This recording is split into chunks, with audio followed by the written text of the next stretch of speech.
Meron tayo ngayon ditong client and max B2. So, baseline.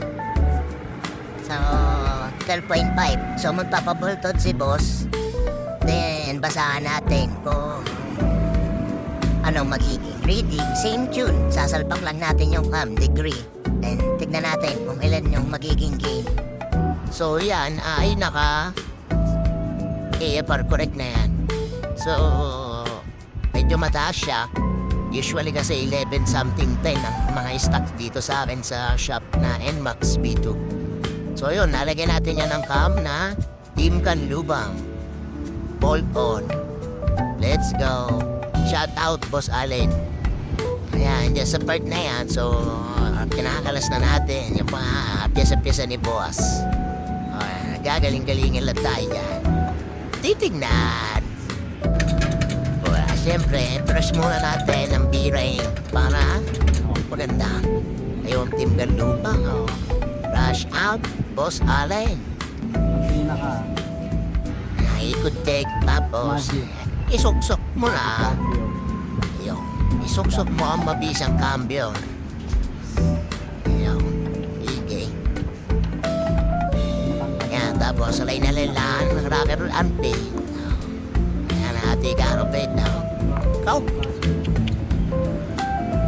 Let's go. Yun. Isa lang na. Ang pampamahal ng libo. Ay, titignan. Kala malaman. Alam mo yung maalam gumamit mag-degree eh. Sige, ikaw. Hanap ang TTC. Sige. Oh, kabilis. Ano ba yung ginagawa na dyan? Ayun, nagsusuksok ng kambyo. Okay, targa. Ilagay ang dowel ng cam. Ayos. Yan, ilagay na natin ang broad gauge. Yan yung tinatawag ng broad gauge. Sige. Dami nakaharang. Tabay. Sige. Ayun. Magkauntaw gaga o paano ilalagay ang burat gauge. Masikip. Pare. Ano ba? Ay hindi maintindihan kung paano isusuksaw ang burat gauge. Sige. Alas uli. Ngayon, hanapin na natin ang tamang clearance. Yaw, kuskuset. Ano? Sige. Nagkukumpit pa si Boy. Sige. Tapping. Tinatawag na tapping. Sige. Ulit-ulit. Kapit uli ng broad gauge. Kinalimutan na eh. Kasi nagkapit agad hindi pa nakatapits. Yun. Dali. Alright. Nakasentro na. Cambio. Yun. At 1.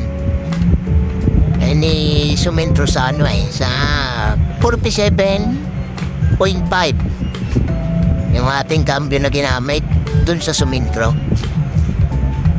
Yung dali smooth. Okay, yan buuan na. Ikabit na ang takip. Ikabit na ang takip.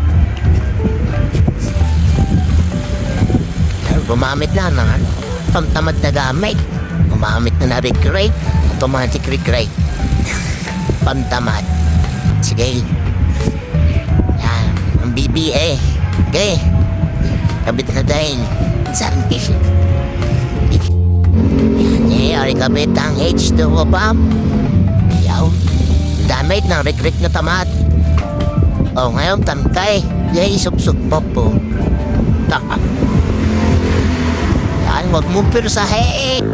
Yo, birao. So, puta na. Hindi na nakapag-video nung naitunaw. Tinapos agad di pare. So, ito ang ating naging resulta sa dyno. Litrato na lang ang ating may babahagi. Wala na yung video. Ang pagtakbo ng motor sa dating dyno. Yan, makikita nyo sa screen, 12.5 ang ating naging baseline. Nung isinalpak ang bolt down, naging 13. Tapos, ang pinaka-final tune nung naituno uli ay nag-15 CB na. Tapos ang torque 21.3.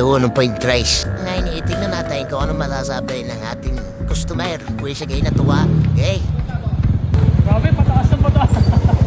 Ay, maganda na. Ngayon, dali. Sacrifice customer na naman, boss. Maraming salamat sa tiwala.